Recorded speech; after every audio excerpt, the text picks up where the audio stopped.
In this session, we're going to dive into some examples of techniques and symbols in Indo-European magic. This video answers question 5 of Magic for Priests in the ADF Clergy Training Program, as well as question 10 in Initiate Magical Theory and Techniques 1 in the Initiate Program, and question 5 in Magical Techniques 1 in the Magician's Guild Study Program, as it stands at this recording. The basic question prompt is: discuss 3 key magical techniques or symbols from one historical Indo-European culture.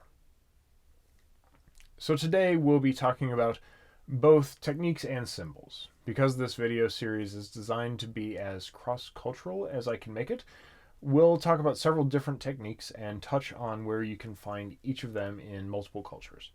My hope is that no matter which culture you seek to engage with for the question, you'll have some place to start. This won't be a deep dive into techniques in one culture. The question is asking for key magical techniques or key symbols from one Indo-European culture. Magical techniques are somewhat broad categories of practices that allow us to classify practices through common elements. Techniques based on plant lore or herbalism can be categorized together, as can representative figure magic or apotropaic amulets. Looking at techniques broadly can sometimes help us organize our own experiences. Key symbols are sort of the opposite. They are particularly signs, symbols, or sigils that are emblematic in some way of the magical practices of a culture. This is slightly problematic for us, as any review of magical symbols will show us that not only do single symbols come with a wide variety of meanings, but the nature of magical tradition tends toward diversity, not uniformity, of symbols and ideas. Encounters with emblematic symbols or unified symbols that represent an entire practice are usually the result of outsiders looking in and imposing their views on a cultural practice.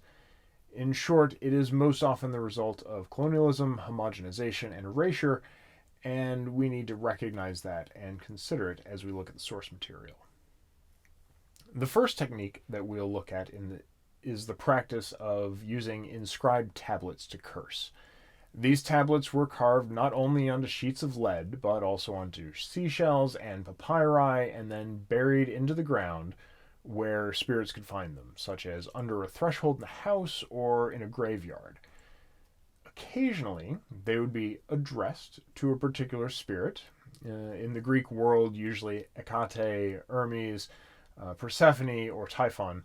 And the spirits of the space where they were buried would see them to the intended spirit that they were addressed to and carry it along to them. These depicciones and tablets are common everywhere in the Mediterranean, and instruction on their creation can be found in the Greek magical papyri. Romano-Celtic lead tablets found in Bath, England, are generally of a certain type, seeking the return of lost items or revenge on the thief, often requesting the help of Sulis Minerva. A common formula that they use to do this transfers ownership of the stolen item to the deity, which makes the theft from a human into a theft from a deity, deserving of divine retribution. Particularly fascinating here are clearly illiterate imitations of writing that make up a few tablets, where people wrote lines of marks and crosses, likely on the understanding that their meaning would be understood by the deity. These were all sunk into the spring sacred to Sulis Minerva. Amulets and apotropaic, or evil-avoiding, magic are another broad technique, with talismans the other side of the same coin.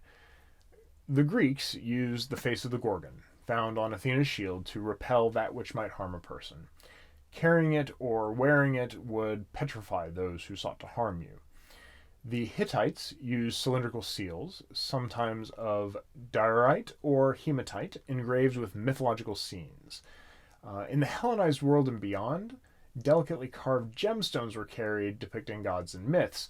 In Rome, winged penises were remarkably popular among adults, as were the bullas and lunulas for male and female children respectively.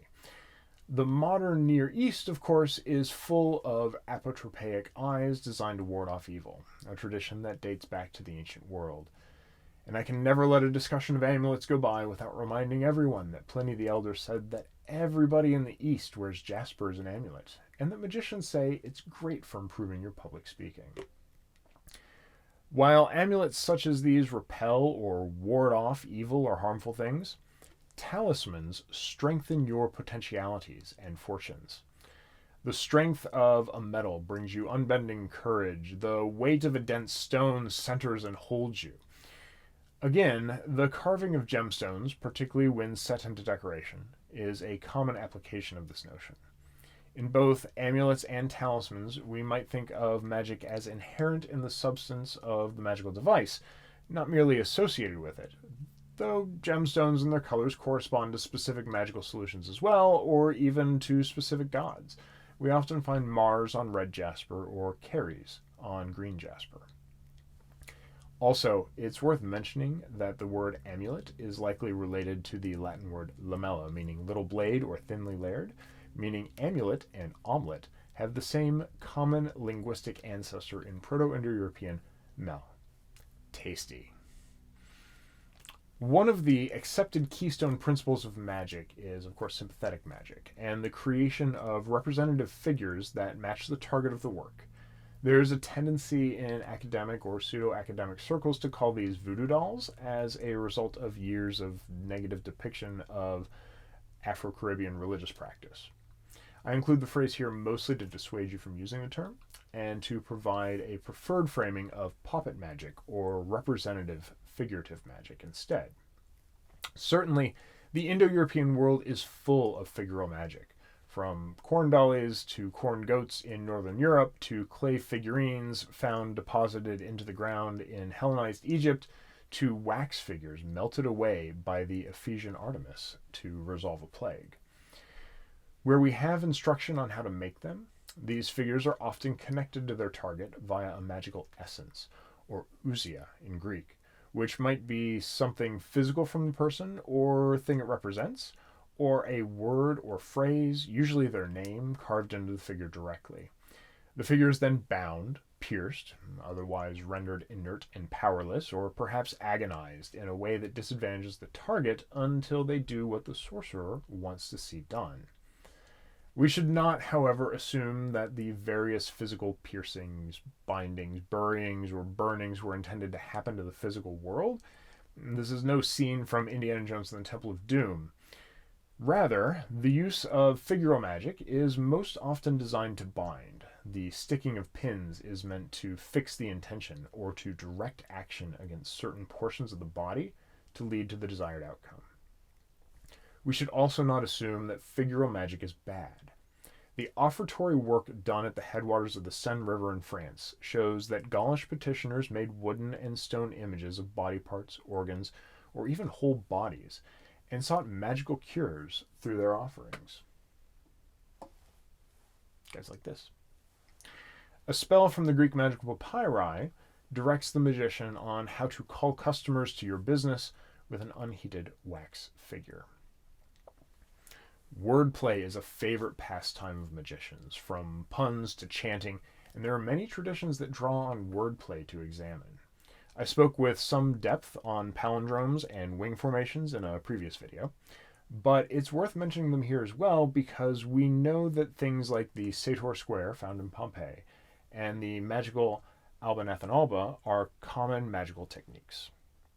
In the Norse world, much of what we have about myth comes to us through poetry, which is fitting, as a key bit of wordplay that magicians use is the circumlocution of their meaning through poetic discourse.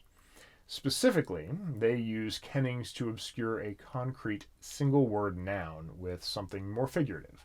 You might call the ice the roof of the waters because it floats, or refer to gold as Sif's hair, as that's what the goddess's new hair was spun from after Loki cut it off. The counting of letters and numbers and finding value in words that can be translated into magical math problems is usually referred to as gematria. The Pythagoreans made extensive use of this alphanumeric system in Greece, and systems like this allow us to decipher things like the Greek alphabet oracle as well. The Sanskrit word mantra is best applied to a phrase that is efficacious in its utterance. In the Rig Veda, it is clearly in the sense of invocation, while later texts move it more toward incantation.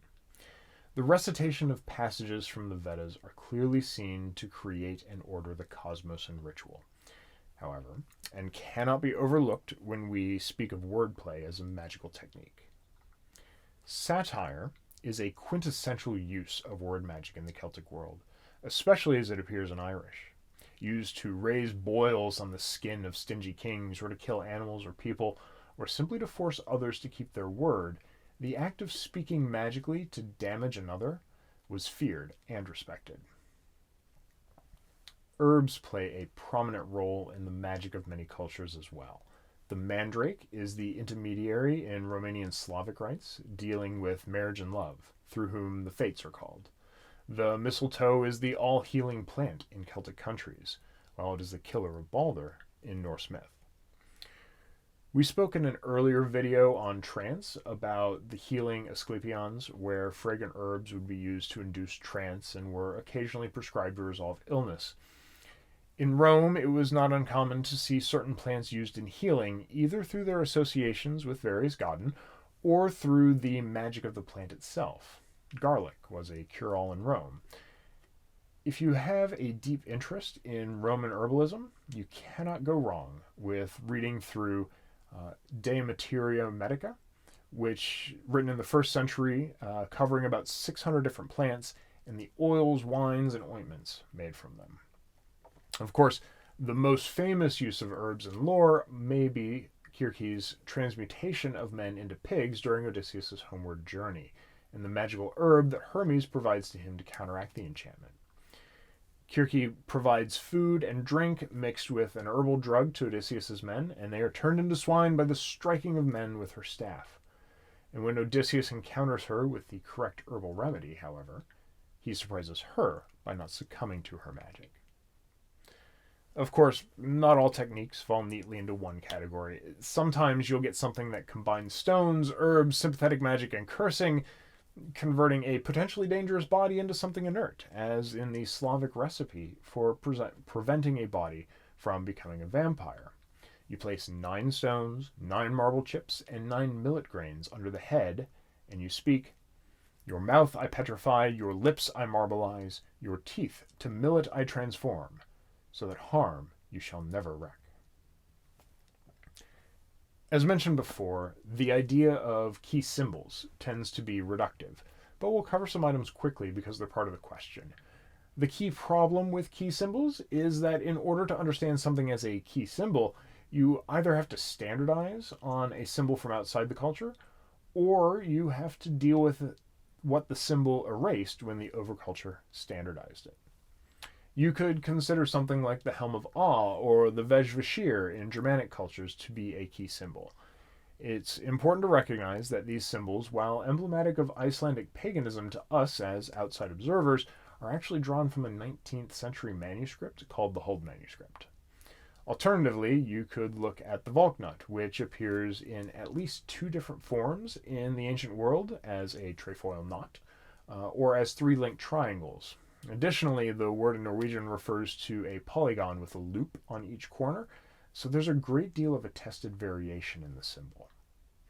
You might also consider something like the caduceus, a herald's wand carried by Hermes in Greek myth, and later appropriated into Hellenistic iconography that spread throughout the known world.